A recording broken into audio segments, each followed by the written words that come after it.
minahal kong kaibigan, followers, good evening. Sana nasa magandang kalagayan kayo. Nandito naman ako mamulit sa inyo. Magdasal tayo ha. Maraming salamat sa ngalan sa Ama at sa Anak at sa Espiritu Santo. Amen.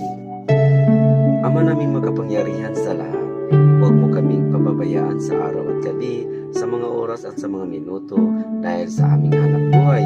Ang mga gawain namin sa bawat isa, hindi namin alam kung kakayanin ba namin. Kaya nga Panginoon, bigyan mo po kami ng lahat ng malakas at tibay ng katawan para makayanan namin ang mga gawain. Panginoon, pagkakalooban mo po ang aming kahilingan para sa kabutihan naming lahat at ang biyayang baguhin namin ang pag-awit ng himno ng kagalakan dahil sa iyong kadakilaan at walang hanggang awa ngayon at magpakailanman. Amin.